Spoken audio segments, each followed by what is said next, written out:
But anyway, yeah, life's Yes. good. Life's good. I have a bit of a cold. It's not Good. COVID. I have done the test. It is not COVID. It is a crappy old cold, which I'm a little bit mortified about because it means I'm not a superhero. You are a Being superhero, Wes. being vegan, having a high immune system, and all my cold water showers that I've been having to also Mm, boost my immune system a bit more. I've still got a yeah. cold. Still got a cold, so it's crap. Um, Very disappointing. so don't do cold showers, kids, and don't go vegan.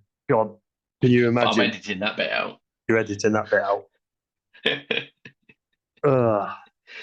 Oh, what a laugh. So, I'm going to do a quick shout out Ooh, to Plant Powered Mum. yes, she's a Yes, legend. who has she's basically put a post on Instagram because a couple of episodes ago you mentioned that you'd tried truffle crisps, Black truffle and olive oil black crisps from black Marks and truffle and Spencer's. off olive oil crisps from Marks and Spencer. She tried them on the back of hearing it on our podcast, and then added Marks and Spencer's in the Brilliant. post. So hopefully we'll be in for some either sponsorship or commission. Should be commission, shouldn't it? And Yeah, does that make us influencers now? yeah, I think it does. I think we're I'm going to put definitely that on my influenced. CV, And if influencer. if nothing else, if Marks and Spencer's could just send particularly me a monthly subscription to those crisps, then that'd be great. Thank you very much. I'm going to have to, Other crisps are available. yeah, but they're not as good. I'm going to have to go and try and find some, I think. Have you not tried them yet? Nope, nope. Oh dear. But I will. But I You will. should. Should. They're amazing. Yeah. Okie dokie. We've got a great episode coming up. It's going to be Rory, who is one of the duo who have set up and put into pro. No, Go we'll on. start that again. Go on. One of the duo, Prohibition? Pro. Prohibition, no, one of the duo who have set up and put in place the Christmas Run for Animals, which is Ooh. taking place on December the 21st in Bushy, home of Park Run, Is that birthplace of Park is Run. that like Watford? Yes, yes, and they're going to be running literally from dawn till dusk on the Wow. 21st of December to raise money for Viva, Ah, the vegan charity. And cool. we're gonna put some links in our Instagram post so that you can find it and send them some money. Cool. I'm just gonna cough. Edit that out. You won't. I No, know I'm you leaving won't. that in. Yeah, because you leave all the shit in.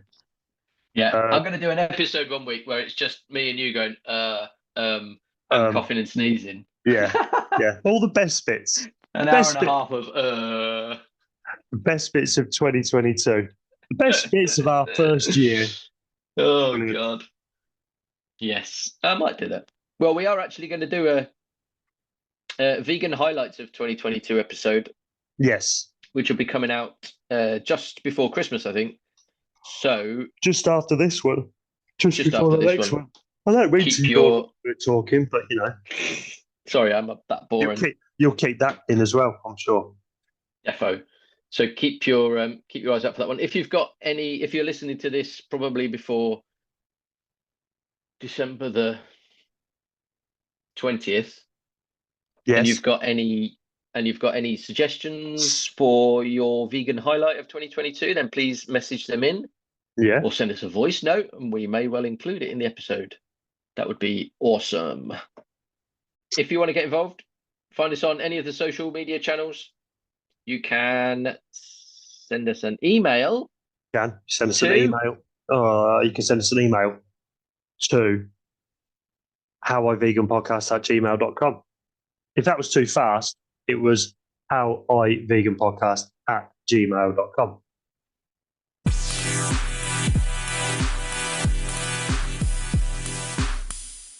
why don't we start off by you telling us all about Christmas Run for Animals? The Christmas Run for Animals. So it's very exciting. It essentially started as a brainchild of mine. I messaged Sean, who's a fantastic activist and friend, and a shame he can't be here. But I messaged him maybe 2 or 3 months ago, I think, and I said, Sean, I've got an idea. It's going to sound stupid. I want to run. I want to run all day on Christmas Day as kind of a memorial, raising awareness and money for animals, largely turkeys, but like there's so many animals that are killed for Christmas dinners. Something like 10 million turkeys are killed every year just for Christmas dinners across the UK. It's just an insane, mind-boggling number. And so I messaged Sean and I was like, I want to do something about this and I want to run. And so I've been running kind of, say, longish distance. I've never gone over a marathon. I've only done 2 marathons. So I'm like, I'm better than average, but I'm not super good. Sean is super good. So he's done multiple ultra marathons and he's just insane. He's training for a 100-miler. And so I messaged him and I was like, what do you think about running dawn till dusk on Christmas Day? And he was like, that sounds stupid. Let's do it. And so we What a we were just mate. like, exactly. Yeah. And so, yeah, we started kind of putting it together. I ran it past the people at my work and they were like, yeah, sounds good. But if you do it on Christmas, no one's going to know because they're all doing Christmas. Like you want to do it before Christmas. So you've got some time to kind of change their minds about things, give them a few days to mull it over. And one of the major incentives, or one of the major like calls to action, is to make people choose plant-based Christmas dinners. And they can't do that on Christmas Day itself because they've been cooking since yesterday. So we changed it to the 21st, which is also the winter solstice. It turns out if you're going to run dawn till dusk on any day of the year, that's the one to do it. That's the It's one. the shortest. Exactly. Fantastic. So that's what we started doing. So we said, right, we're going to run dawn till dusk on this day. Let's try and get some volunteers. So we made an Instagram account. We started reaching out to people. We started getting some traction there. And we've now got a team of about a dozen volunteers. We've got a WhatsApp group chat, and not everybody's running all day. So obviously various abilities. But some people are joining for 5K, some joining all day. Some people are doing it virtually. So we've got people who are taking part as far away as like Taunton and the Midlands. And essentially we're all just gathering together and we're sharing on our social media and we're saying, right, we're just going to go and do this thing. And part of the rationale, I guess, is that we wanted, obviously turkeys spend their lives indoors and just never see sunlight, never go outside like the vast majority of turkeys, especially now with the bird flu epidemic, which we can go into later. And part of the reason is we wanted to go outside and show actually, this is what it's like being in fresh air. This is what we can do with our bodies, with our freedom. This is what turkeys never actually get to do. And so that's why we're running dawn till dusk, all the hours of the sunlight, essentially as a kind of a memorial for them. So that's what we're doing in about 9 days' time from recording this podcast. That is mad. Absolutely mad. Absolutely tremendous. So you're running it at Bushy Park, which for park runners is like Mecca kind of thing, isn't it? Because that was where the first park run ever took place. Okay. Was that why you chose it, or just because you live around the corner? Yeah, it partially is why we chose it. So my dad, by coincidence, lives a few miles away. But we were looking at various places. We weren't sure whether to do it in Bristol, because that's where I am, or Sean is in Cambridge. We wanted somewhere that was kind of big and open and popular, and like people would see us and we'd see them. And actually settled on Bushy Park just because it's a big place. Loads of people go walking there. The park run is obviously there. It's the most popular park run in the country. Loads of other runners will be there. And we'll all be there in our vegan runners t-shirts and our turkey hats and that kind of stuff. So that's why we settled. And also London's very, very easy to get to. Yes. All sorts of places. So it makes the most sense logistically. And thank you, Rory, for being the first one to mention vegan runners, because normally it's me who mentions vegan runners first. Yeah, I wouldn't. And Wes gets the hump. So that's good that you get to bear the brunt of that today and not me. Yeah, of course. I only actually recently got a vegan runners t-shirt. I've been a member for a little while, but I just never got on the t-shirt to compete in, and I don't know why. I got one recently. Oh wow! But my second marathon, I did the vegan runners t-shirt. Good. Yeah, and it makes you go faster as well, doesn't it? It makes you go so much faster because everybody's looking at you as the vegan, and so you're like, right, I need to show these people what we can do. That's exactly it. Then you fly and die. So that's it. Obviously, and through lack of protein. Obviously. But I find that I push myself harder because I want to catch the person in front and to show them you've just been overtaken by a vegan. Yeah. And it'll either make them think, oh, maybe there's something in that, or they'll be just really annoyed. Yeah. They've been overtaken by a vegan. It's great. Yeah. I love it because it says it on the back as well. So when you've gone past someone, they definitely know that you're a vegan. Does it not say you've just been overtaken by a vegan? That would be really good. That would be tremendous. I might get that stitched on. Yeah. Although then when they come past you, That's not so good. Yeah. No. So thanks for that, Rory. So basically, so I found you, I think. So I follow you. I think I follow Sean as well on Instagram already. Yeah. And I think I saw one of your posts and then found the separate Instagram account. So it's literally Christmas Run for Animals on Instagram. Yeah, it is. Yeah. And then there's a link tree there that you can follow and you can There donate. is. And it's everything you raise is going to Viva. Is that right? Yeah, everything's going to Viva. So Okay, cool. we kind of ummed and ahed about who to donate money to, and we figured like obviously like a turkey sanctuary would make most sense. However, that supports a very few turkeys. Like there's a few dozen turkeys on a particular sanctuary maybe, and obviously that's a fantastic thing. And I'm not saying don't support sanctuaries, because obviously do support sanctuaries and I support sanctuaries. But if you want to maximize impact for a fundraiser like this, so a charity like Viva is actually the one that I work for, but I followed Viva for years. I'm very lucky to now work for them as well. I figured, I mean, Viva focuses on changing consumer hearts and minds. Like that's what we do. We just go out onto the streets and we talk to people and we try and change the way people shop. And it's not necessarily like a direct attack saying you must go vegan right this second, right now. It's more of a friendly conversation. You build a lot of rapport with people. You make friends in that brief conversation you have, and you show people actually it's really not that hard. It's not something to be scared of. You can just go into the shop and you can buy this, that, and the other. We give out loads of recipe cards. We've got an app called Vegan Recipe Club, which has like 1,000 vegan recipes on it and is widely loved by many, including me. And the Gambian stew, the demoda they have on Vegan Recipe Club, is my favorite meal. I've just had it in a fajita, which was an accident, but really good. Anyway. So that's what we do. Well, as in an accident as you spilt it, or an accident as in... No. So I have two things in the fridge. I've got some Tupperwares of Gambian stew, and I've got some Tupperwares of fajita mix. And I was about to come on this podcast, and I was hungry, and I was like, right, let me just get a Tupperware, a fajita, put them together. And I got the wrong Tupperware, so I had a stew in a fajita, but it was actually lovely. So I might do it again after I finish. That does sound good. Yeah, that's amazing. It's good. What was the name of the app again? Let me make sure Vegan Recipe Club. So Vegan Recipe Club. Vegan Recipe Club. Okay. Yeah, and it's fantastic. It's got like a search function. You can search for things like soya free or nut free, or you can search for like fitness foods or literally anything. It's actually a really good resource. I'm not even saying that because I work for Viva. I'm saying that because I actually use the app basically every evening. So. Oh, fantastic. Okay, so 21st of December. 21st of December, yeah. And if people want, obviously the time, I don't know when exactly this podcast is going to go out and when you'll be listening to it. But it'll be probably a few days before the actual run itself. You can go on the link tree and you can actually still come and join us, or you can do your own event. Obviously, we're not expecting most people to run all day, but if you're in the vicinity of Bushy Park, come and find us. We'll be doing the normal park run course, which is like a figure of 8 in Bushy Park. You can find it on the park run website. And we'll just be running that over and over again. We'll have people with, food. There's a car we can leave things in. And we'll be going around. We'll be the ones in the vegan t-shirts and the turkey hats, so you can't miss us. And yeah, if anybody wants to come and join, please do come and join. Find us on Instagram, just drop us a message, and we'll be very happy to take in more people. Fantastic. That's great. That's a really great thing to do. Yeah. So then, as you say, all the money raised goes to Viva. So that's all goes to Viva to help make more videos, which is an effective way of saving animals. So you and Sean are planning to run the full 18 hours. 18? Not 18 hours. No, 8 hours.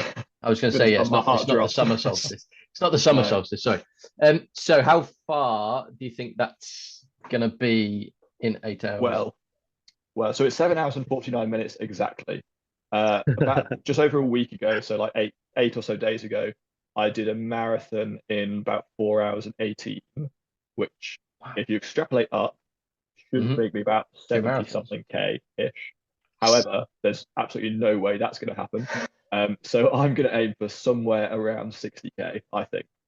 In 8 hours, that's like 7.5 kilometers an hour, very roughly. And that is a decent pace, I think, to hold for 8 hours. Because there'll obviously be like walking breaks while you're eating and going to the loo and this kind of stuff. You could just slow your pace down. Yeah, exactly, yeah. You don't have to try and run at marathon pace, do you? You could just go, exactly, you know what, I've got to run for 7 hours, 49 minutes here. I'm just going to go down to like 5 miles an hour. Yeah. Yeah, no, I'll be very, very, very slow. I assume Sean will be a fair bit quicker than me and will have a whole range of abilities. And some people will stop after half an hour, some will stay for 4 hours. You know, it's up to people. It's up to people when they want to join and how long. But we will be there from sunrise till sunset. Fantastic. What time is sunrise? That can be So about. that's at 8:05 a.m. Okay. Sunset is 3:54 p.m. Right. And I tell you what, at 3:55 p.m. on the 21st, I'm going to be the happiest man you've ever seen. I bet. I am never running again in my life. You're not going to be doing a lap of honor then, or anything like that. Oh no, that's no. Wow. Fantastic. That's really, really impressive. No, just no. I could not. I could not. I was going to invite you guys to come and join at the end. Unfortunately, we're going to be eating lots of food. Yes, which is what I'm quite. We'd already arranged to meet each other in Manchester. Unfortunately, I do say unfortunately because I genuinely would like to have gone along to that. Oh yeah, but, sure. That's we're hoping to make it an annual sort of thing. So whether it's exactly the same format next year, don't know. But I'm already in touch with somebody who can't make it this year, but is quite excited to help out and potentially organise it next year. So it could well be a feature of the calendar, but there's no details about that yet. So that's something to work on. Yeah, and you could always come up with another silly idea of doing it on the summer solstice. That would be so much worse for so many reasons. Oh man, it'd be awful, wouldn't it? Too much. The length and the heat. I'm not a fan. No. Oh, that would be. No, fair play to you because it's a mad idea, but it's great. It's great, and you know you're doing it for all the good reasons. So yeah. The thing about mad ideas is that obviously it's stupid, and obviously I'm after about maybe 3 hours, I'm not going to enjoy myself at all. However, it was stupid enough to get in about 18 news publications recently. I saw that. So it was in like Leicestershire Mercury or Leicestershire Live, sorry, and it was in the Mirror and Lad Bible and a whole bunch Wales Online and loads of other, like county newses and Bristol Post and Cambridgeshire, and it was in like loads of different things. And a lot of the comments were very supportive and really like, you know, well done guys, it's a fantastic thing to do. A lot of the comments were also hate comments, and they were hilarious to post on Instagram. I bet, it was really funny. I was told by people at work, right, Rory, don't read the hate because it will really get to you. And I read all the hate, and I was just in stitches. It was fantastic stuff. And there was your classics in there. Because you posted them, didn't you? And it was. I did. Oh my god! Oh man, people are so stupid. Stupid / funny.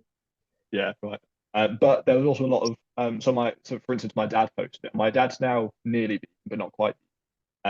But he has started sharing my stuff from Viva and from me on his Facebook and saying, look, guys, this actually makes a lot of sense. Like, I think we should be moving in this direction.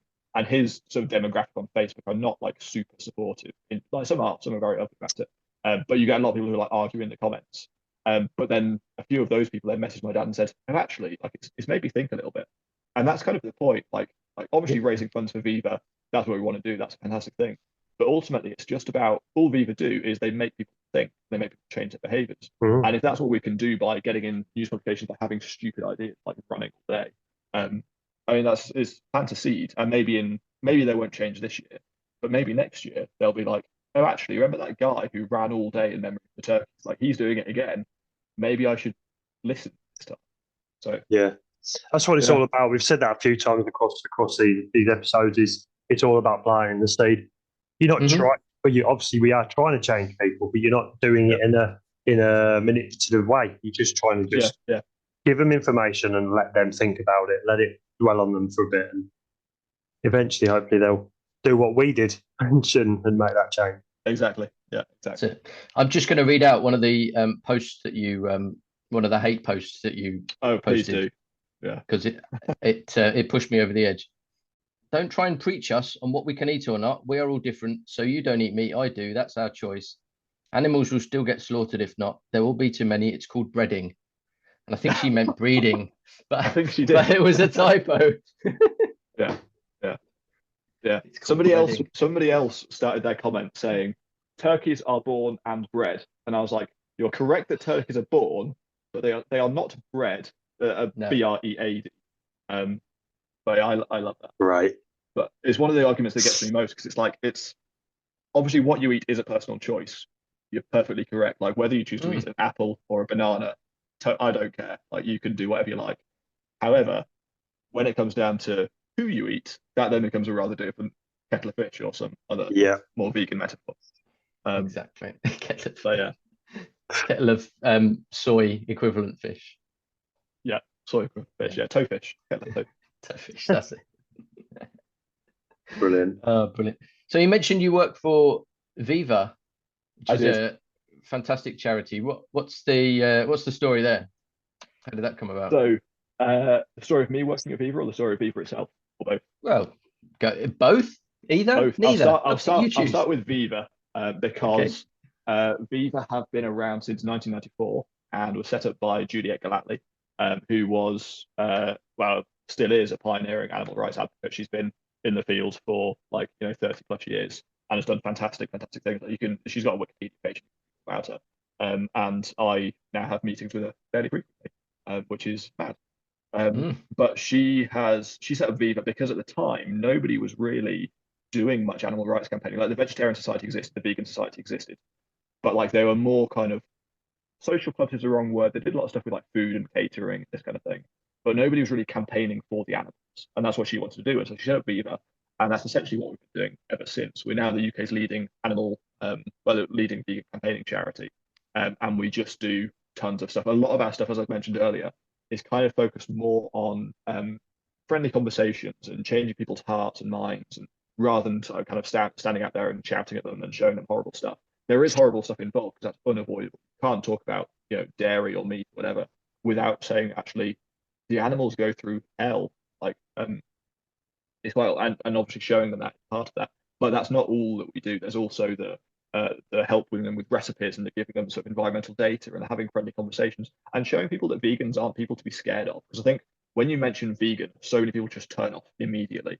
Yes. And what we want to do is associate the word vegan with actually a positive, fairly easy, a lifestyle change with so many different benefits. And that's actually what I really enjoy. Like I'm so lucky to have the job that I have because I literally just talk to, not every single day, but when we do go out onto the streets or to universities, whatever, we literally talk to like hundreds of people a single day, and they're such good conversations. And it's literally my favorite thing about the job. It's just talking to all these different people, and it's in such a nice format, often with loads of food, cookies, and burgers. We did a burger tour in the east of England over the summer where we gave out like thousands of burgers, and that was all environmental wildlife focused. And it's just so good to like talk to. It's good for the soul, I think, to have these really positive vegan conversations and feel like the world is like moving in the right direction.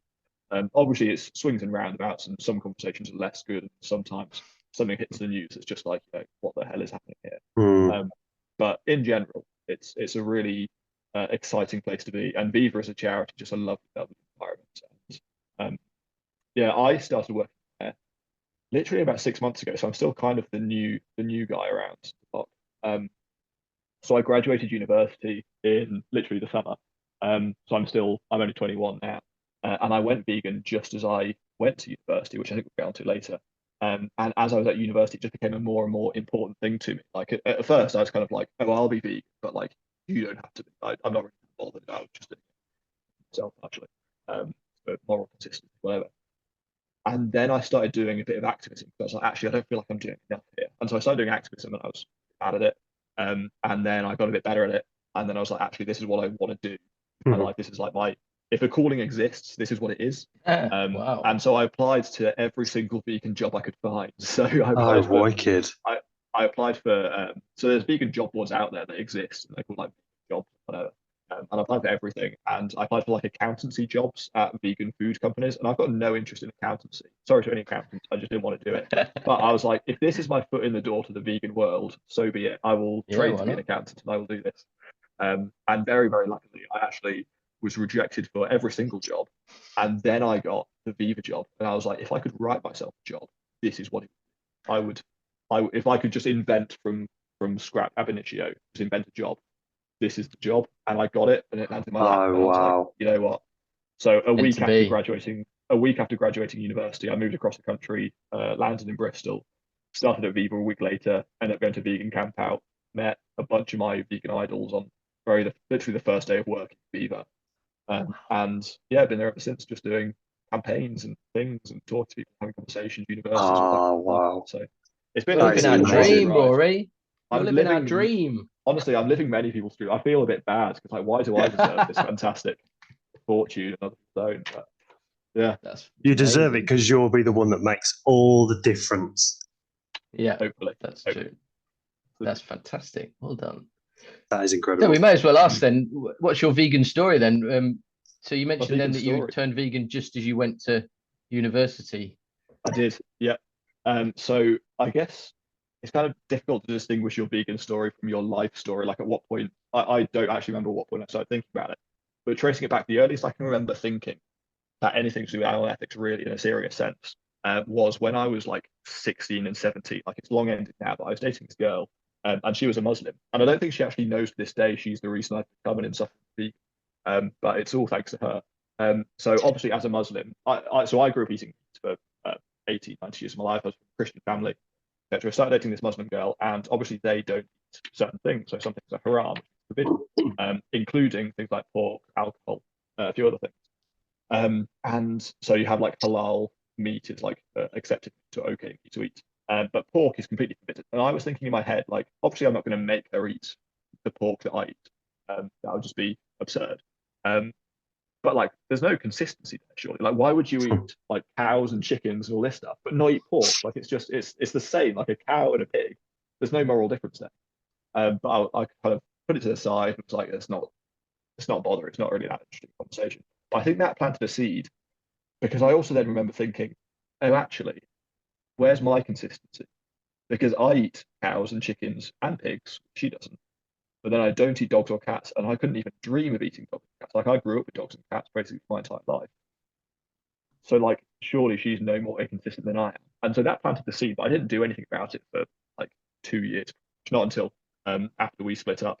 And then it was the exam season, sort of before university, and I met another girl. They're just kind of bouncing from one to the other, I guess. I'm not a player in the slightest. I've dated 3 people in my entire life, but I'm a bit of a legend. but she was vegetarian and I wasn't, and I was like, well, that's kind of interesting. It was better for the environment, I guess. And I didn't go vegetarian because of how I was kind of thinking about this anyway, just because that post breakup period, you kind of want to like reinvent yourself a little bit. So I was like, oh, maybe I'll go pescatarian. Maybe that's a bit of fun. Like it's easy enough. It's I cooked one salmon and slowly chopped that up into different salads and meals for like 2 weeks, and that's all I did. And then 2 weeks later, I was like, right, I can't bother to do that again. Might as well go vegetarian. And this was at the time I was talking to this different girl, and she was veggie, and she was like, oh yeah, it's really easy, it's really nice. And so I slipped into that, and then I ended up going to university. And one of the actually the first term I didn't really think about it. I was just vegetarian. I was like, cool, loads of people here are vegetarian. It's quite a modern lefty type thing to do. Like loads of people are into it, so it's not that hard. And then I went to an event at the Vegan Society, and that was a gigantic mistake because it was a talk by a guy called Alex O'Connor, who you might be familiar with, Cosmic Skeptic. Oh yeah. Oh yes. Cosmic Skeptic. So I followed Cosmic Skeptic for like 5 years or 3 years, or however long it was. Like since he was not that big, I was Cosmic Skeptic fan before it was cool. He's now got like 500,000 subscribers, doing ridiculously well for himself. But I followed him when he was back in sixth form, and he was just posting videos about religion and philosophy and stuff I was interested in. So I was like, cool, this guy's nice. And then he started questioning eating meat from like a philosophical, ethical perspective. And he made this video called "A Meat Eater's Case for Veganism," I think, and it's worth a watch even today because it's really because he's an omnivore still at this point, many years ago, but he's saying like, guys, there's all these arguments for veganism, and I can't debunk a single one of them. And this, I think, was back when I was vegetarian or thinking about vegetarianism, and I was like, that's interesting. I also can't debunk them. Maybe there's something in that. And so, but I didn't do anything about it still because I just was apathetic. I went to his talk when he came to my university, and I was like, that's a really good talk. And that is a lot of stuff I can't debunk. And I remember afterwards, I actually got to speak to him, and I was like, oh, yeah, I'm vegetarian myself. Like, that was a really good talk. Thanks for giving it. And he said, oh, how come you're vegetarian and not vegan? And I was like, oh, well, I can't really give up cheese. And he gave me this one look, which I'm sure I now give to people. He was just like, right. And it was probably that single look that made me a vegan. Like it was the talk was fantastic, and I couldn't debunk any of it. But it was the one Yeah. look of the guy that you've looked up to for a few years, is a YouTuber you really like, whatever, you consider yourself a fan, and then he just gives you this like very slightly disparaging but politely so look, and you're like, right, I've got no legs to stand on here, have I? Because I do deserve that look. The talk was all about the dairy industry, and I'm saying, oh, but I like cheese. And so from that moment on, I was a vegan and have been ever since, and best decision I ever made. Brilliant. How long ago was that? That was 3 years ago in January, actually. So coming up on my 3-year big anniversary. Yeah. Amazing. Well done. That is cool. Yeah, really good. That's a really different story that I don't think we've had before. The sort of from the philosophical angle, absolutely. Which is I'm not going to pretend I understand any of that stuff, but that's a completely new direction, because often it's either a friend, someone knows a friend who's vegan, or they watch, one of the big documentaries, Cowspiracy or What Health, or Hogwarts that's just come out, for example, or any of those. Yeah. Any of those, and that's the thing that's pushed them over. So yeah, that's a really good one. Yeah, it's really interesting. I'm pleased. So, has there been any struggles over the past 2 or 3 years that you found? Yes. So I went vegan so it was January of 2020. Yeah, January of 2020. And obviously we all know what happened in March of 2020. Yeah. Yeah. So at university, being vegan was pretty easy. I was buying food myself, I was cooking for myself. No big issue. And then I went home, and so I was the first vegetarian in my family, and then I was the first vegan in my family. And my family are now basically all vegan. It's a massive credit to them. Fantastic. However, being the first vegetarian and the first vegan at lockdown, living with your family full time, where you're all eating together and cooking together, and partially being cooked for, because I was still actually studying at university virtually, was quite difficult at first. And also, when you first go vegan, I don't know if you felt this, but when you first go vegan, you're quite angry almost. I think a lot of people feel this, in that it is partially the guilt of having done something you now think is so wrong for so many years. And it's partially also like the how can you guys not see this? Because you spend so long thinking about it. And then you're like, wow, this is so obvious. And in that first few months or so, you just can't understand how everybody around you isn't also vegan. And I was like that at home. And so actually, I now think back in kind of third person to early conversations with newly vegan Rory. And I'm like, wow, I was intolerable. And don't get me wrong, probably for good reasons. I still obviously am a vegan and fully committed to it. But I think there's ways and means of talking to people that I just wasn't aware of. And at the time, I just could hardly face eating dinner with my family some days, because they'd be having, pork loin or whatever, and I'd be like, "But my food is right here. Like, this is tasty and lovely and nutritious, and doesn't have all of the horrible stuff." And all I could see when I was looking at their pork loins was what happens to the pigs that go into them. And so, yeah, at the time, that was a major struggle. It probably took me the best part of a year to get past, until I became the sort of person that can actually have good conversation. And at first, I was not a good vegan conversationist, as I've just mentioned. But even doing activism, my first activism event, the reason I know Sean is he's been a vegan for donkey's years and has been doing activism for a lot of them, and organised activism in Cambridge, where I was based. And so he organised this thing called We Stand for the Animals, which is still going now. And I went along, I think, to their first ever meeting. And it's one of these kind of Cube of Truth style things where you hold TVs and people are walking around and talking and having conversations. And you're meant to swap out every time, every so often, because obviously the TV is quite heavy. And I stood and held a TV for 3 hours because I didn't think I could talk to people about it. And to be fair to me at the time, I probably couldn't talk about it. But I didn't think I knew enough. I didn't think I knew the stats and the figures. I thought I'd just get annoyed. I couldn't be bothered talking to omnivores and all this. And so I stood and held a TV for 3 hours, and my forearms just killed because I was literally just holding this thing just by my hands. And then I slowly did more activism. I slowly had more conversations. And now all I do for my job is talking about veganism. And so that's a one message I want to give to people is, if you don't feel like a confident activist, you absolutely can make yourself one, because I artificially made myself be able to talk to people when at first I just felt like I literally couldn't. Yes. I think with when I changed, my we've said before, my wife has been vegan for years, since before we were together. And I said to her, what do I do about talk when people ask me stuff? And she went, just don't preach. Just, don't just say I'm vegan and I don't really know too much about it, whatever else. But I just had to keep quiet as much as I could. And it wasn't until probably since doing this podcast that I've started being able to articulate discussions better, not getting angry, just calmly talking to people. If someone wants to get irate, just go, I'm not interested. It's not worth your or my time if you're going to get arsey with it. I think that's the biggest battle. We've said it on a few other episodes about being able to go into a healthy debate with enough knowledge to do that. And if you haven't got the knowledge, you're screwed, because they're going to wrap you around their finger, and you're just going to get in a right mess.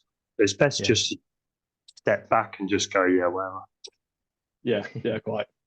Yeah, and I actually find quite often it's almost better to do that, especially with family members or like people you care about or very close friends. Well, actually, the conversation is so much more difficult to have without getting irate or without getting emotional than with complete strangers. Like I can talk for days with a stranger about veganism and be I think I can be the most calm and collected and rational person that I can be, at least. Definitely not on the face of the planet. But I can be kind of the best version of myself to a stranger because they've got no idea who I am. Whereas to like a family member or a close friend, there's so much kind of at stake almost, because you feel like if you fail, then you're left with this non-vegan for the rest of your life most, and you feel like there's so much on the line, it's win or lose or ride or die, whatever. And it feels, at least to me, I don't know if other people feel this, but it feels so much more difficult to have those conversations with somebody that's close to you than with a stranger. And so quite often with somebody that's close to me, I'm just like, let's just talk about it another day. There's also an element that because you know your family, you know their dynamic. If you bring the conversation to them, you think, this is my family, these are loving people, these are caring people. Why can't they see it the way I see it? And they just don't, because they've got the same cognitive dissonance that everybody has. So, it's that sort of personal expectation of your family that are going to change. It's such a minefield with it all. Yeah. And also you've got to have a relationship with somebody in your family after you've had that conversation. Like somebody on the street, if they don't agree with you and you don't get on, your chances are you're never going to see them again. It's just one you chalk off and say that's not going to work. But someone you're going to sit across the dinner table with the next day, that's really, really difficult. Really difficult. Yeah, absolutely. I need to ask you about vegan runners, because I forgot to ask it earlier on, and Wes will probably want me to edit this bit out. But anyway, how did you find out about vegan runners? What's the sort of backstory there? I think it was just a kind of seeing people on Instagram and think vegan t-shirts, and I was like, looks good. I'm a vegan. I run sometimes. I wasn't always super into running, so I actually rode for the last 3 years or so, and I was really into rowing with my university college team. So I did that mostly, and then I got into running in the holidays, just like cardio. And then I just kind of fell into runners. I saw them at Vegan Camp as well, and I was like, oh, I've joined you guys for ages. When you went vegan then, and you were obviously like the rest of us having to go through lockdown as well at the same time, I know you spoke about having how it affected you sitting with your family while they were eating, but what did they think about your newfound veganism? Well, generally, it sort of varied. So, for instance, my sister this is kind of a bit of a tangent. She's had a phobia of vomit for a while. And so actually she went vegan fairly quickly after I did, because you don't get as much food poison. And she was like, aha. Wow. She also thought, obviously, all these ethical arguments Rory saying make sense, and environmentalist. She cared about all that stuff as well. But she's always said that her kind of one of the major things was actually you could avoid food poisoning. And so she'd actually been reducing the amount of meat she ate anyway, I think, just because, what if it's not cooked enough? She was really scared about that. And so that was quite an easy way into vegetarianism for her. And then that's another story as far as I'm aware. I don't know anybody else who's like that. No. But that's a lie, actually. I think Melanie Joy, She's beyond carnism. I think she Really? first went vegetarian or vegan because she got food poisoning. She was like, right, don't want that again. So let's go. Right. So actually, maybe she is. Wow. Anyway, my stepbrother was he went vegan also very shortly after I did. He's fairly, I guess, progressive and environmental conscious and all that stuff. So that was an easy win. My mum actually followed as well, so she's now fully has been for I think over 2 years. So not wasn't super long.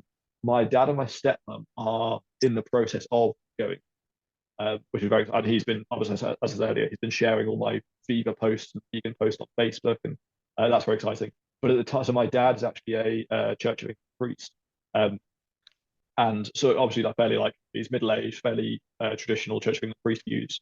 But he thinks about things like he doesn't just accept views.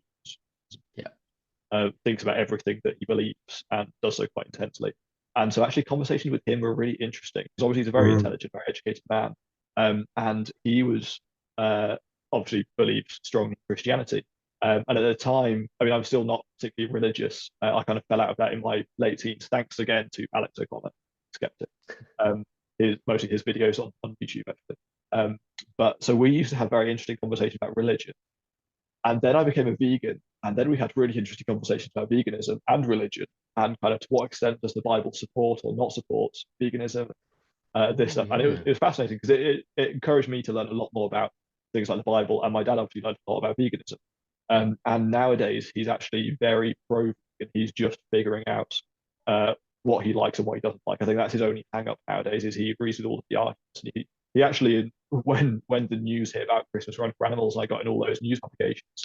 You can actually see my dad responding to all the trolls in the comments, which frankly is brilliant. Just lit my heart with joy. That's tremendous. You It's got to have your hilarious. dad. Dad's got your back. Yeah, he's a brilliant That's keyboard brilliant. warrior, actually.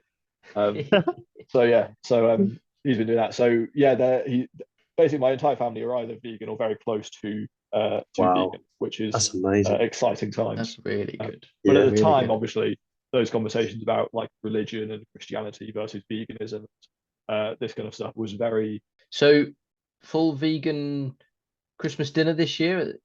Yes. Wow. Yeah. What a dream that is. I know. Yeah. We had a full vegan one last year as well, I think. But then I think my non-vegan family members then had a non-vegan type Christmas dinner a few days later because my birthday's on the 27th. So typically, because my parents are split up, I do like Christmas with one and birthday with the other. So when I just missed my birthday, then they had a chicken or a turkey or whatever. Maybe that was 2 years ago. But this year is fully vegan. And my granddad's doing for his first ever Christmas as well, which is very exciting. My brother, I don't know if my brother's joining us for Christmas, but he's now vegan and he's joining us for Christmas Run for Animals. And his girlfriend is kind of getting there. She's reducing lots of things and figuring out what she likes. So everybody's making progress. And it's very Just ask if she likes food poisoning. Exactly, yeah. Yeah, that does it. Brilliant. So do you think anything's changed for you mentally or physically since you changed? Yeah, so I've become, I don't know how to put it, better, for lack of better words. I think I think going vegan was the most important thing that's ever happened to me. And probably will remain so. Not necessarily because what I do for job, obviously it's improved my career, because if I weren't a vegan, I'd be fired real fast. But I think just aligning your actions with your morals isn't something that stops at vegan, and that's something I'm quite passionate about. Veganism actually is the first step. Like we can go so much further, so many great things that aren't just vegan. A lot of people stop at vegan, but I think going vegan kind of lit this fire inside me where I was like, actually, there's so many problems in the world, and what better thing to do with your life? Try and solve at least some of them, or try and get some way to solving at least some of them. I think that's as good a life goal as you can have, really. And I think going vegan changed my outlook on life, because beforehand I was like, oh, what do I want to do for a job? Do I want to go and like make loads of money in the city and get some kind of soul-sucking job there, or do I want to work for a charity? But what cause do I care about enough to like, how can I really effectively make the world better? Do I want to like write books or go to academia? Actually, a lot of my life I wanted to go to academia, just go into university, do a degree in chemistry at the time, do a master's degree in chemistry, do a PhD in chemistry, and end up as a chemist. That's what I liked. I like chemistry and maths. But then when I got to university, I was like, actually, it feels like, it's fun doing chemistry. I kind of enjoy it, and it's maths problems. That's kind of my jam, what I've been doing my entire school life. But what am I really improving? Like, unless I'm in like renewables or something, even if I was in renewable chemistry, energy, that type of stuff, I'd be working on such a specific thing. Like, I could spend like 50 years designing one part of one reactor or something to make it maximally efficient. And that's a good thing to do, don't get me wrong.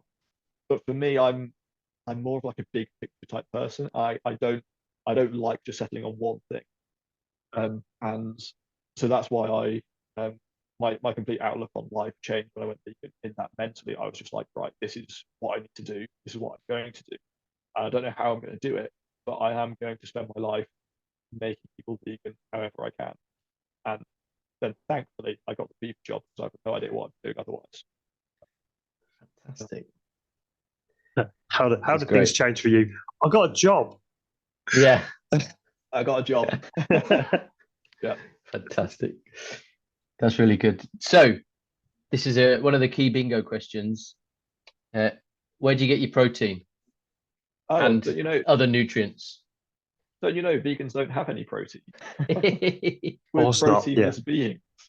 I get my protein, personally speaking, from beans, a lot of beans, so many beans, lentils and chickpeas and tofu and tempeh, and quite a lot of tofu actually recently. I've discovered this hoisin tofu, like crispy tofu recipe a few months ago, and I just make it so frequent. It's almost embarrassing actually how frequently I make this hoisin crispy tofu. My housemate thinks I have a problem with hoisin sauce because it's just so. But yeah, I mean, as long as you're eating enough food on a varied whole food plant-based diet, you're going to be getting enough protein. It's not very at all. And well, if you look at any of the protein deficiency wards in any hospital, they are all empty because actually almost nobody suffers, including people. So. Absolutely. Oh, and other nutrients as well. I get them all from plants. To be honest, I get them from the same place that animals get them. We only eat herbivores as humans, and they all get all their protein and other nutrients from plants. So yeah, plants and supplements they have, don't they? Oh, I've got my multivitamin supplements here. Oh yes, that's the one I have. Yeah. Good old Holland and Barrett vegan Holland and Barrett multivitamin. Their multivitamins are great. Their egg mixture, not great. I don't know if I'm going to get sued for saying this on a podcast. I tried to make it yesterday. I tried to make this omelette, and it was like yellow bread dough that never cooked. It was just like this kind of. It was almost like Play-Doh, and I tasted it, and it tasted also like Play-Doh. It was really traumatizing. Actually, I was not a fan. So no, Holland and Barrett, go for the vitamins. Yeah, not the egg. Not a fan of egg. Okay, we tried the cracked egg replacement. It was in our local Tesco, and unfortunately had a similar experience. I tried to do scrambled, and there was, sometimes like you have a meat substitute or a fish substitute, and it either tastes like it and it doesn't have the consistency, or it has the consistency and it doesn't taste like it. This was neither of those things. It didn't taste like egg, didn't look like egg, nothing. If you showed that to someone and said, what do you think that is, the last thing they would have guessed was scrambled egg. It was not. I don't know why we try, because scrambled tofu is so good and so easy. I was going to say that. Yeah, we need to take our wins as vegans. We need to take our wins and just leave egg alone. Like that's my. That was one of my things when I first went vegan. Was I was on a mission to get scrambled tofu down, because Michelle had been trying to make it, but she'd been using the slightly the smoother one. Silken one, and it was like snot. It was like this is terrible. So then we got to have a mixture. Then I found the recipe and stuff, and I started making. I was like, right. It took me about 15 attempts, and now I've got it nailed. I'm so happy. Anyway, so what's the best thing about being vegan? Best thing about being vegan, I would say riding on a high horse all the time, but then horse riding isn't vegan. So Absolutely, unfortunately, we can't do any of that. It hurts your neck as well, looking down on everybody all the time. Yeah, it's just the whiplash. No, honestly, I'd say best thing about being vegan is, it's probably a cliche answer, but it is really aligning your actions with your morals, like putting your money where your mouth is and putting your mouth where your morals are. Like it's such a empowering thing to do, and it's also what excites me about being vegan is that it's not just vegan. Because obviously, being vegan is just a philosophy that you ought to minimize unnecessary suffering. Like that's it. That's all that we believe, is that you ought to minimize unnecessary suffering. What's exciting and probably the best bit about being vegan, and what I've been thinking a lot about recently, is it doesn't just stop with a plant-based diet, right? Like I could eat a plant-based diet and call myself a vegan and then go and kick some homeless guy in the street, and technically that is vegan by the common sense of the word, but obviously it's not the right thing to do. And actually, on the vegan philosophy, which is about minimizing unnecessary suffering, well, that is totally unnecessary suffering. But I also go and help that guy, right? Because obviously people like that do need help. And so actually, the exciting thing about veganism is that it doesn't stop where people think it stops. Actually, it's this all-encompassing philosophy which ought to dictate our entire lives, our relationships, not just towards animals in the so-called food chain, not just farmed animals, but should also dictate really our actions and beliefs and stances towards other people and ourselves, the planet, and essentially anything that is either sentient or has some ramifications for sentient beings. Like that's what it is. And exploring that in further kind of philosophical and practical steps is probably the best thing about veganism in terms of how wide ranging. And actually, most people don't think about this at all. But it really isn't just animals; it's everything. Yeah, I think that's where the struggle comes when you know someone who's an empath, and they can't, and they'll argue with you, and you're like, I know that you're a caring person. I know you care about the world around you. Yeah. You're still eating that, but you're still doing those things, and it just doesn't sit. It doesn't make sense, does it? Yeah, totally. It's really hard to get past that in your own mind, because I think it can affect your relationships with non-vegans, because it's always there, isn't it? Like, if only you. Yeah. And this is also where that family thing comes in, I mentioned earlier. Like, I know my family are, like, pretty much without fail the loveliest people, and they all really care about people. And like people like my dad, who's still technically non-vegan, to move towards vegan, so he spent his entire life helping people.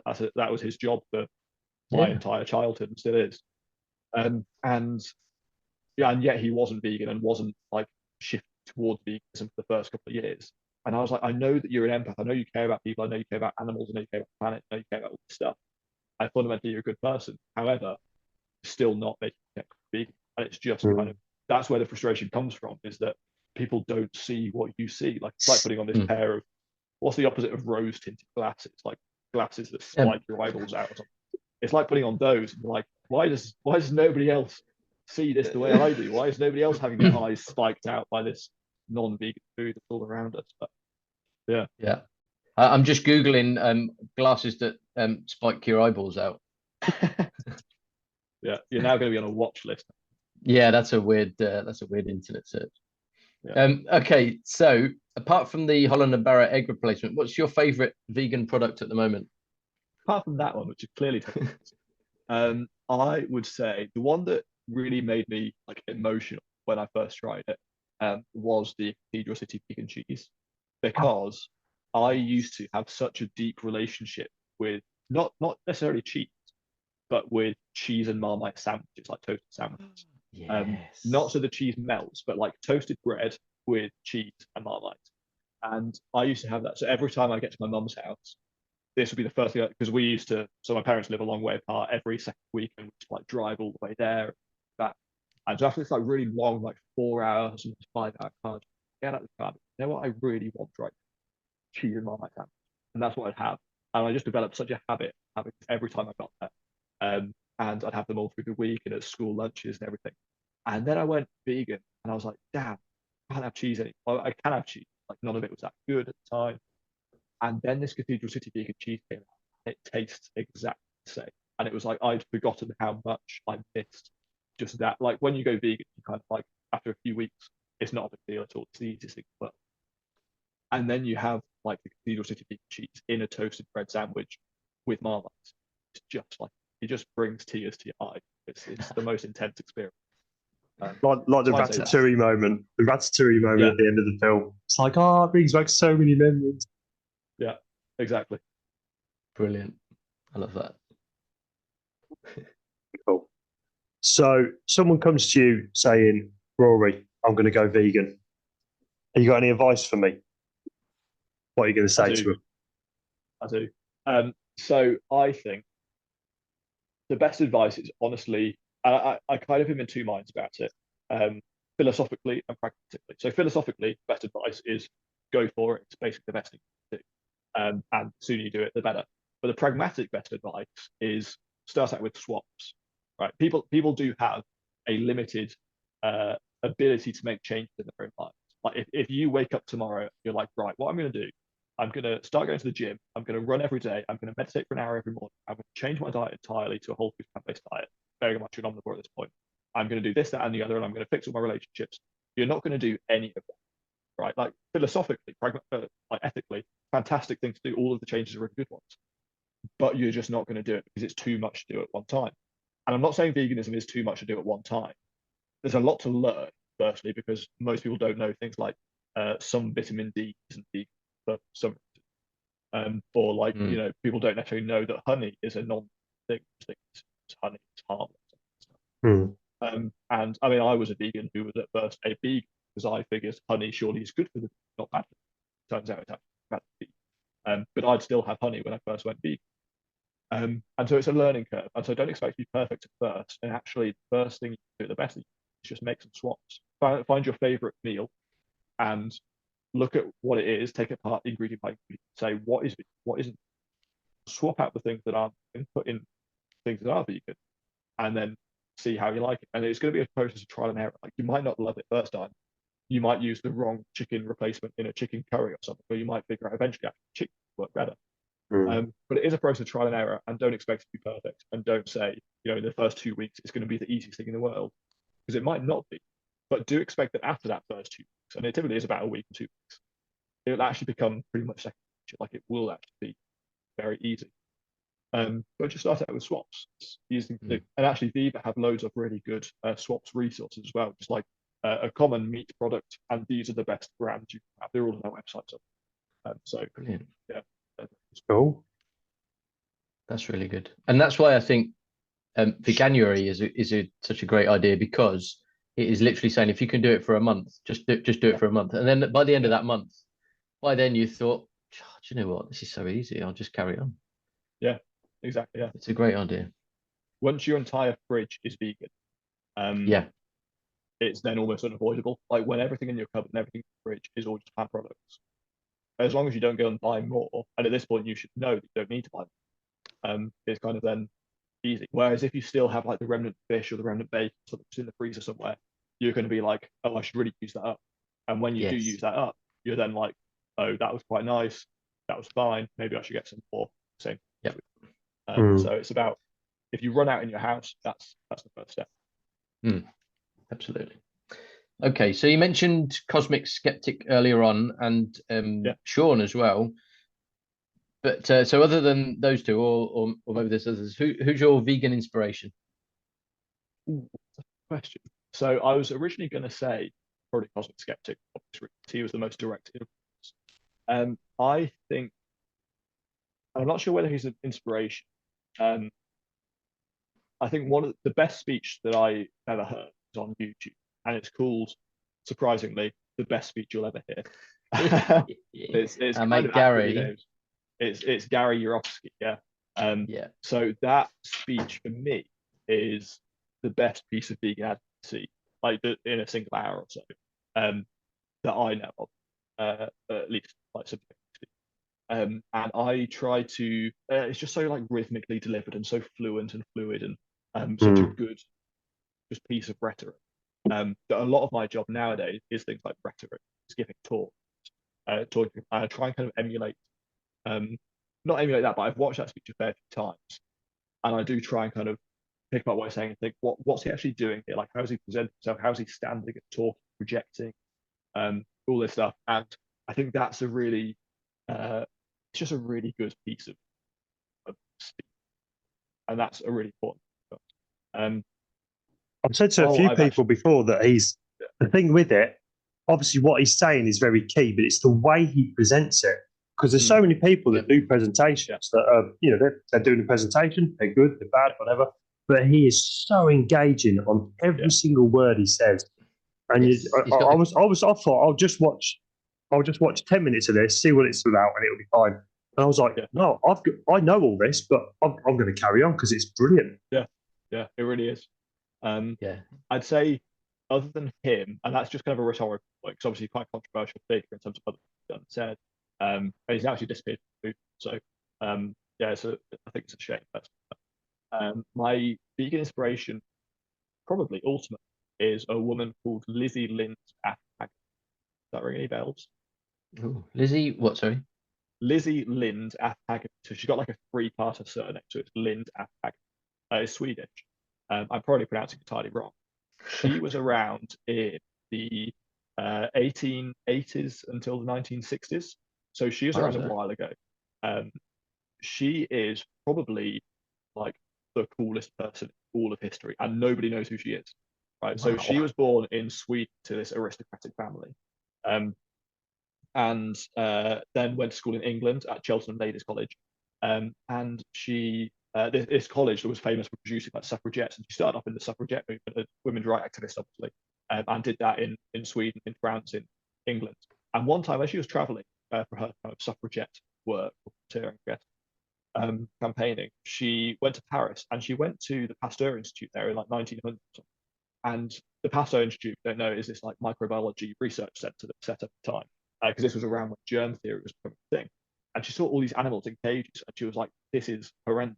Like, what the hell is going on here? And she actually switched to becoming an animal rights campaign.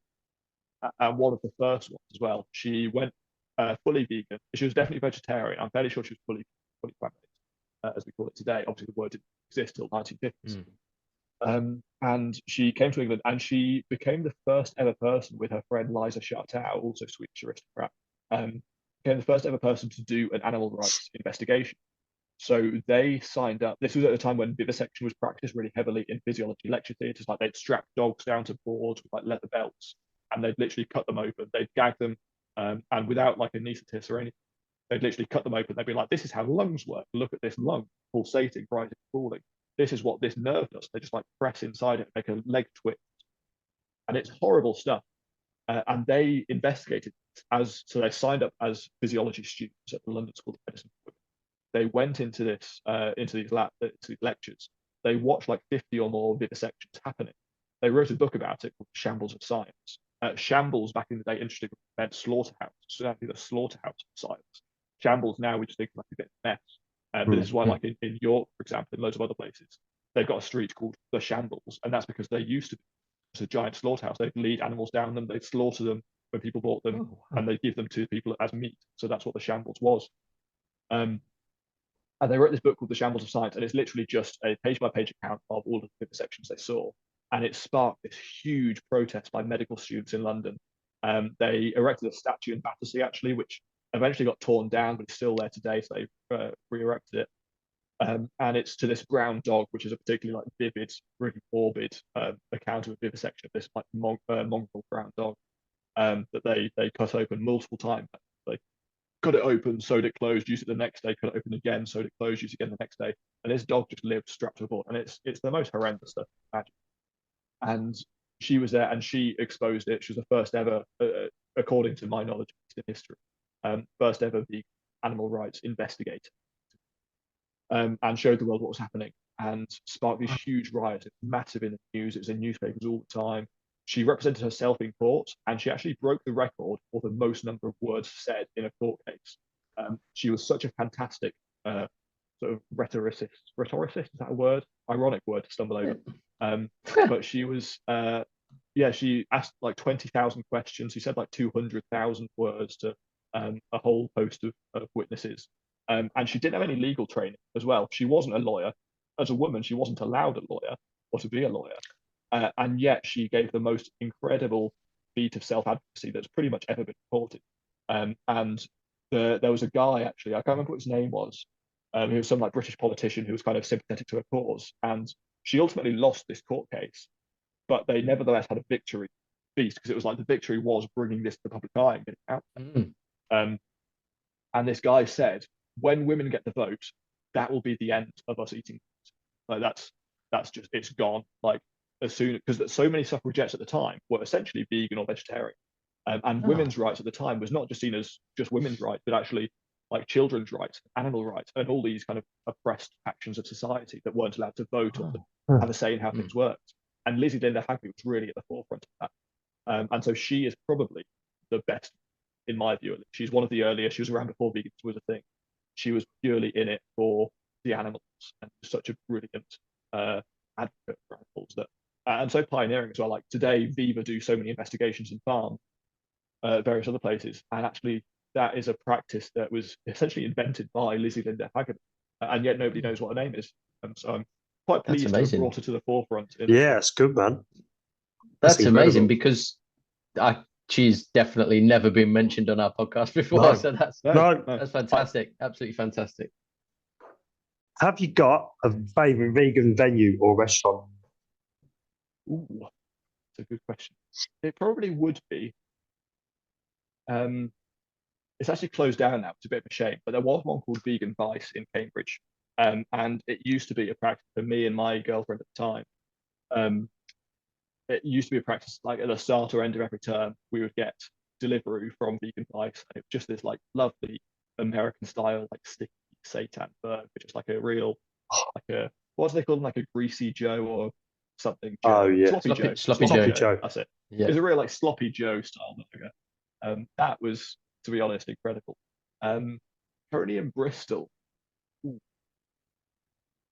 I've not actually been to that many, because I just don't have the money or the excuse or the time to go out and eat places.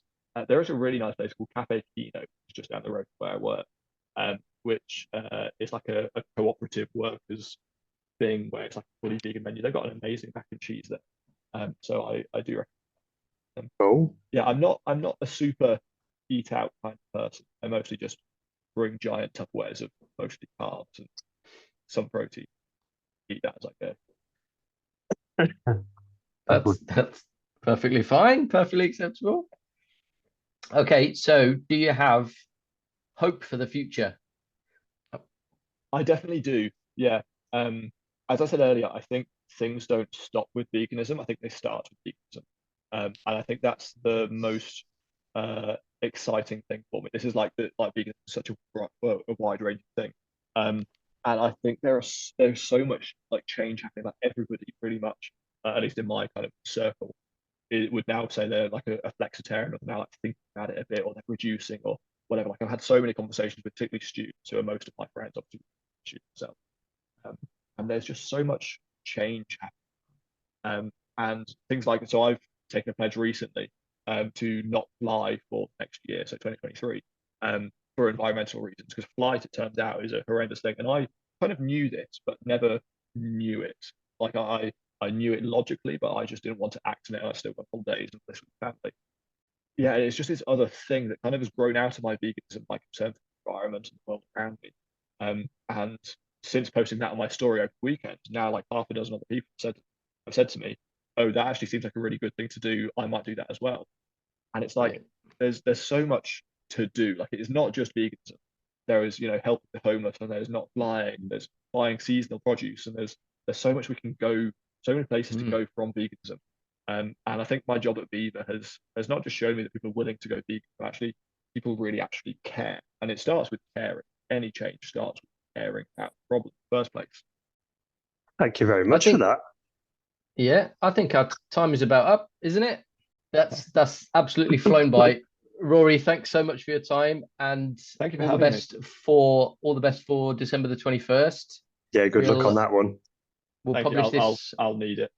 We'll be thinking of you while I'm stuffing my face. We'll publish this by the end of the week, and we'll include links to your Instagram and Facebook pages and everything. So hopefully you'll make plenty of money for Viva, and hopefully it won't rain. Yeah, if it rains, that would suck so bad. Yeah, that would be bad. Yeah, well, thank you very much Hopefully guys you'll for be having okay. me. It's been a fantastic conversation. Very lovely to actually meet you both, having listened to your disembodied voices for ages. So yeah, thank you for having me. No worries. Cheers, Pleasure. pal. Pleasure's us. Thanks a lot, mate. Cheers. Cheers. Bye. Bye bye. Bye. Bye.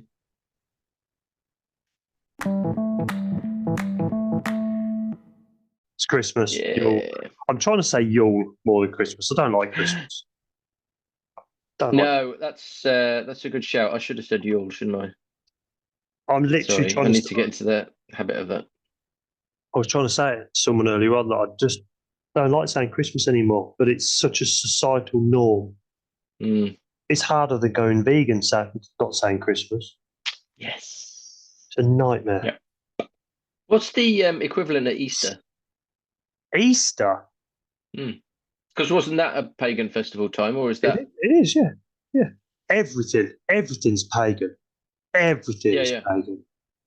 So Easter is Ustra, I believe. Oh, right. Let's Google. How do I That sounds vaguely Viking. Greek? How do I Greek? Oh, a celebration of the Greek spring equinox. someone in pagan Easter?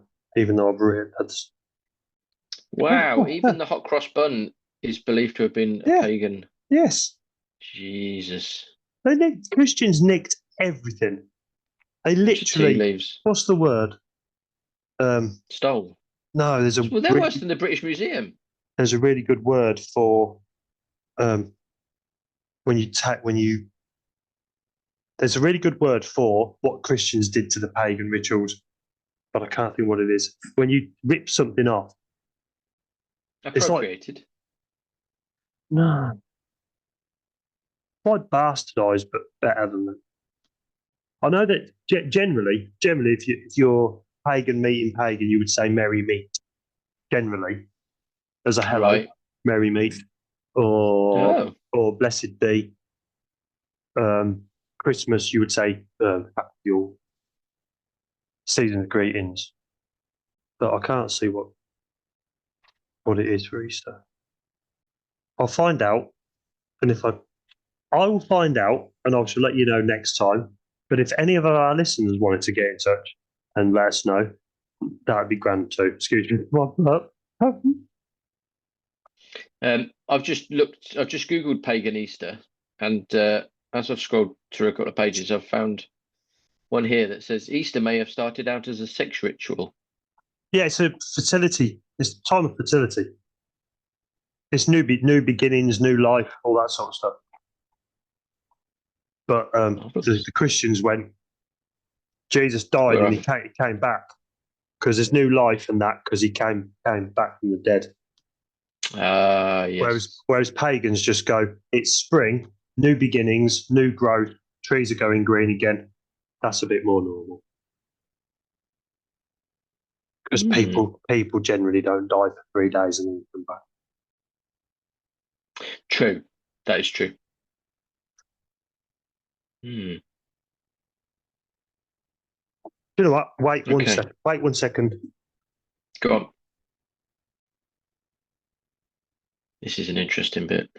I might edit this bit out, but I might leave it in because I could talk about Wes here and he won't know what I'm saying. I'll just get him to agree with whatever I've said. Shh, he's coming back. Shh, don't tell him what I just said. Right, here he is. Hi. You cheeky monkey. It's just the same sort of thing as your merry meets and your blessed bees. Right, gotcha. Just being nice to people. Yule is just Yule because it's a bit more important because it's darkness going into light. I like that. We're in a dark time of year. That's why we have candles and lights, and it's about bringing you're moving from darkness into the light coming back into the year and stuff. Gotcha. How I Vegan podcast side show of paganism. Yeah, why not? How I Pagan podcast. Oh my god! Check you out. Oh, we've got a franchise. Yeah. And literally, I mean, we've said quite a few times on here, we don't know what we're talking about. We just let other people do it, and we're not right or we're not wrong. How I Pagan podcast, I literally haven't got a clue, so I just wing it as best I can. We're here to learn. We're here to learn. As we learned in this episode about Lizzie Lind af Haggerby. That's hell of a name. That's a tremendous name. And I said it then because I wrote it down to make sure I could remember it. Yeah. Because she is somebody who I have definitely not heard about. And if you've not heard of her, this episode is going to blow your mind. Yes. She's not our guest, by the way, but just got to make that point. Was that going in at the beginning or the end? Maybe at the end. I'm going to call this episode How I Pagan podcast. I can't explain what just happened. Oh, so have a go. So what you the picture with words? Yes, so you said that a bit like that lady's name, as you will find out in this podcast. But if this goes at the end, then I've already listened to it. Oh man, I tell you what. I know I mentioned it a couple of weeks ago. We've been rewatching Dark on Netflix, right? And it's the first.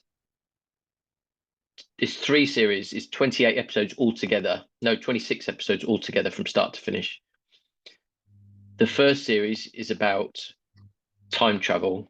Yeah. Between basically, you can either go forwards or backwards.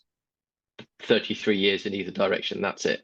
Oh wow. The second series expands that a bit, and the third series introduces not only traveling in your world back or forth, but also into another world. Nice. Like another version of Earth.